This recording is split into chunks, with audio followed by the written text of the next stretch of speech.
Welcome to the Master Dealmaker's Secrets podcast.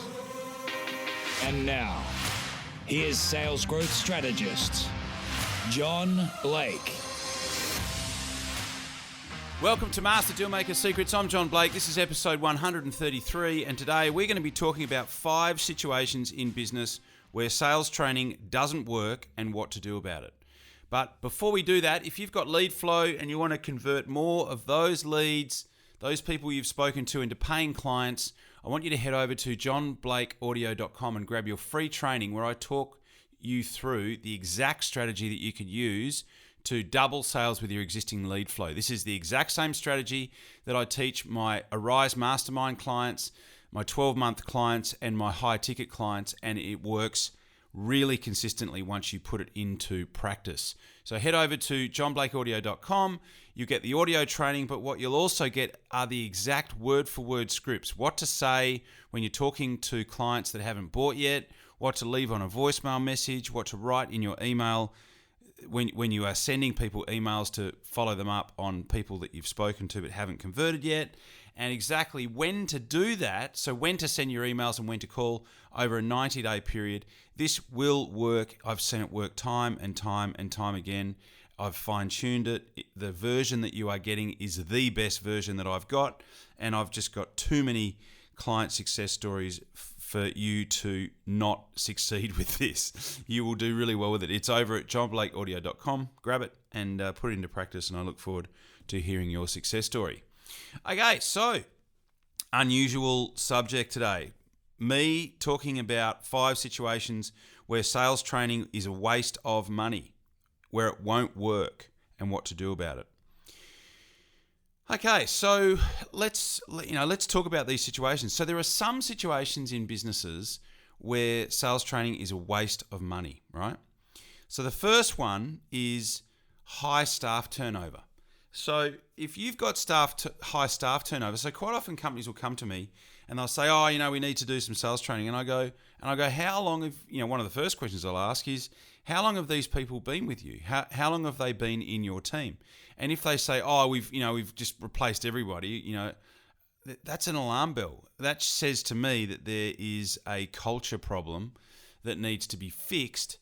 And that culture problem could be being caused by a number of factors. And some of those factors we'll talk about later in the other 5 signs where you should probably not invest in sales training straight away.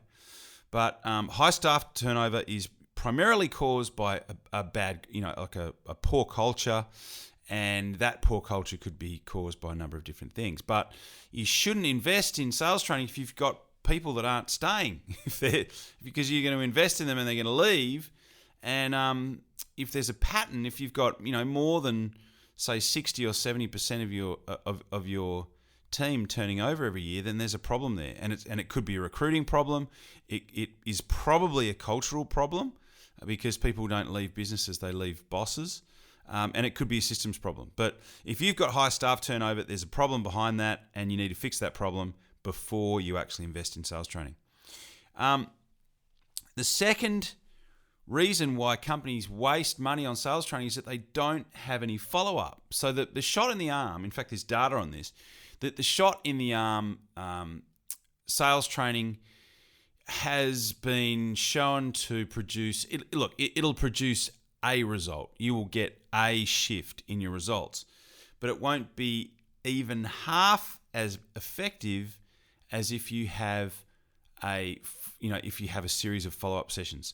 So the one hit sales training it's not a waste of money, but it's let's just say it's 25%. In fact, there's data that shows that it's 25% as effective as sales training that actually has follow-up sessions and coaching and accountability built in.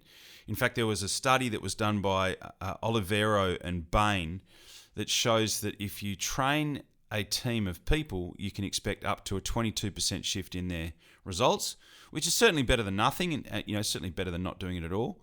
But if you combine that training with ongoing coaching and accountability and support, you can expect up to 88% of a shift in the results that you are seeing from your team.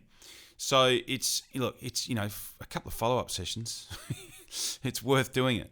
So if you don't have any follow-up, you're not going to be totally wasting your money, but you'll be leaving a lot of the return that you could have gotten on that training on the table by not holding people accountable to the new behaviours that you've been talking about in the training. The third situation where sales training doesn't work is if there is poor leadership. So this often can be a symptom of the high staff turnover, but if you've got poor leadership, if you've got sales managers who are leaving all the time, if there isn't somebody there to reinforce the lessons that are being taught in the training, then your efforts, the money that you invest in sales training will be compromised. You won't be getting the biggest bang for your buck. So poor leadership is also a situation where sales training doesn't give the type of return that it could have. The fourth situation where sales training is less likely to work is if you have too high expectations around lead gen.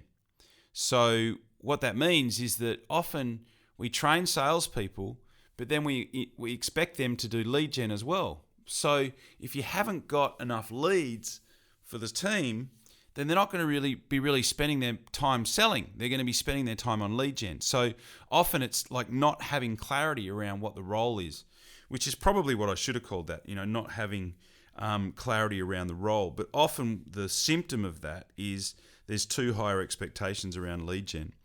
And then the fifth one, which is quite close to that, is not actually having enough leads to allow the actual team to succeed. So, you can give them great training, but if they haven't got enough leads to work with, then your expectations on what they could produce from that training will be compromised. So there's a number of moving parts, which I guess is the big upshot here. There's a number of moving parts that you need to look at if you really want to maximize your investment in sales training. So to recap what we've talked about, so the first one is high staff turnover. So it could be you're recruiting the wrong people and they're leaving. It could be you've got a cultural problem, or it could be the conditions that you've got in there for the team aren't good and people are leaving. But whatever it is that underpins that, you need to fix that before you actually start to train your salespeople. The second one is no follow-up session. So if you're going to invest in sales training, do yourself a favor and invest in an ongoing program of support and accountability. It will give you a 400% increase in the results that you would have gotten if you had have just done one session. Okay, so one follow-up, ongoing follow-up, massive. Third one, poor leadership. If you haven't got somebody in there to hold the team accountable to the training, to the lessons, to the new behaviours that they've committed to, you won't be getting a good return on your investment in training. The fourth one, too higher expectations around lead gen, which is, as I said, probably not enough clarity around the actual sales role, but too much emphasis on lead gen means that your team actually won't be selling. They'll be doing lead gen, which is marketing, right? So having clarity around that role is really important. And the fifth one, making sure that you've actually got enough leads so that when you actually do the training, you're setting them up for success. Have they got enough lead flow to be able to convert to actually hit the numbers that you want to hit, which is going to give you the return on investment. So as always, thank you so much for listening. I really appreciate you listening every week, and I will talk to you on the next podcast. Cheers. You've been listening to Master Dealmaker's Secrets with John Blake. Subscribe to get more in-depth strategies to maximize your sales process with new episodes every week. And double your inquiry to sale conversion with the lead flow you already have. Go to johnblakeaudio.com for his exclusive free no-fluff audio training and companion PDF guide.